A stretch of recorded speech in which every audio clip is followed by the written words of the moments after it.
Kita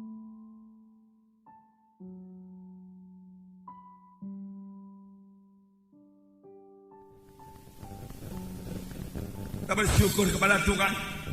Sebenarnya yang kita peringati pada hari ini adalah Yohanes 3:16, di mana dikatakan karena demikian Allah mengasihi isi dunia ini sehingga dikaruniakannya anaknya yang tunggal itu, supaya barang siapa yang percaya kepadanya tidak binasa, melainkan beroleh hidup yang kekal.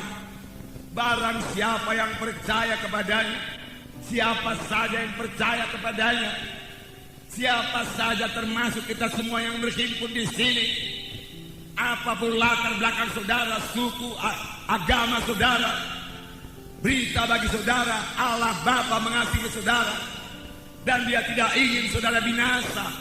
Dia mau supaya saudara sampai kepada hidup yang kekal. Oleh sebab itu Dia mengirimkan anaknya ke dunia ini, lahir menjadi manusia. Itulah Dia Tuhan Yesus Kristus, supaya barang siapa yang percaya kepadanya tidak binasa, melainkan beroleh hidup yang kekal. Tidak binasa, tidak binasa, melainkan beroleh hidup yang kekal. Jadi ada dua perkara. Ada manusia yang akan binasa, ada yang beroleh hidup yang kekal. Tetapi biarlah kita mengerti, pengertian binasa di sini bukanlah mati dan lenyap, tidak. Binasa maksudnya di sini hukuman yang kekal. Tidak 100 tahun, tidak 200 tahun, tidak 1000 tahun. Tidak ada tertulis dalam Alkitab sesudah manusia ini 1000 tahun dihukum dalam neraka, kemudian Tuhan murah menyucikannya lalu kembali ke sorga. Tidak ada. Sekali neraka tetap neraka selama-lamanya. Inilah yang disebut binasa. Saudara, bukanlah kebetulan terhadir pada tempat ini.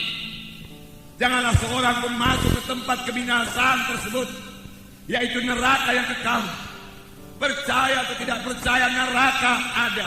Sudah ada. Bahkan sudah banyak orang ke neraka. Jangan ditambahi lagi. Rebut jiwa-jiwa, bawa dia ke surga, bawa dia ke surga. Tapi di samping neraka ada surga yang kekal. Surga selama-lamanya, selama-lamanya. Selama-lamanya senang. Di surga tidak ada kebinasaan.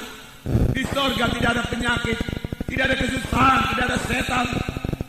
Tuhan menyediakan surga bagi saudara. Tuhan menyediakan surga bagi kita sekalian yang berhimpun di sini. Dan Tuhan menghendaki semua kita memiliki hidup yang kekal. Amin. Karena firman Tuhan berkata, tidaklah Ia gemar seorang pun binasa, tetapi supaya sekaliannya sampai kepada pertobatan. Tuhan tidak suka seorang pun ke neraka. Neraka diciptakan bukan untuk tempat manusia. Neraka diciptakan untuk tempat setan.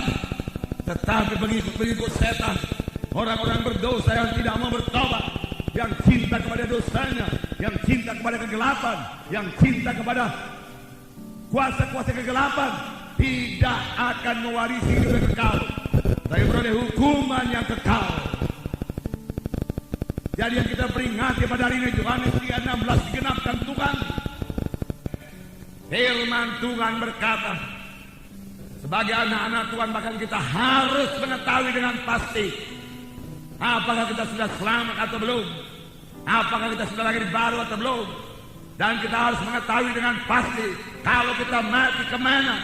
Kalau kita mati sebagai anak-anak Tuhan, firman Tuhan berkata kita ke surga, di bawah Allah bersama-sama dengan Dia. Kalau kita hidup dalam Tuhan dan mati dalam Tuhan. 1 Tesalonika berkata mengenai orang yang mati, janganlah kamu bodoh, biarlah kamu mengetahui semua orang yang mati dalam Tuhan di bawah Allah besertanya. Keselamatan ditentukan oleh hubungan pribadi kita dengan Yesus. Keselamatan jiwa, keampunan dosa, lahir baru, hidup yang kekal, semua itu sejalan, bukan ditentukan oleh pencatatan nama di gereja. Firman Tuhan berkata dalam 1 Yohanes pasal 5 ayat 11 dan 12 dikatakan, Dan inilah kesaksian itu. Allah telah mengaruniakan hidup yang kekal kepada kita. Dan hidup itu ada di dalam anaknya. Barang siapa memiliki anak, ia memiliki hidup. Barang siapa tidak memiliki anak itu, ia tidak memiliki hidup. Semuanya yang dituliskan kepadamu supaya kamu yang percaya kepada nama anak Allah itu tahu ataupun mengetahui bahwa kamu memiliki hidup yang kekal.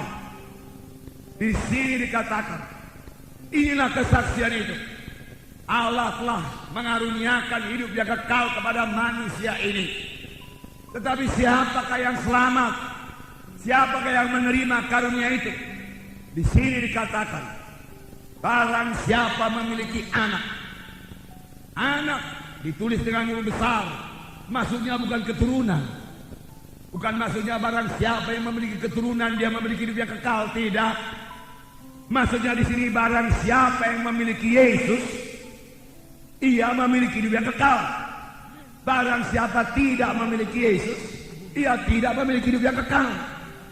Rasul Yohanes berkata, supaya kamu mengetahui bahwa kamu sudah beroleh hidup yang kekal, yaitu kamu yang percaya kepada nama anak Allah Yesus Kristus.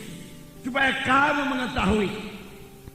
Sidang pertama, semua mengetahui dengan pasti bahwasanya dia beroleh hidup yang kekal.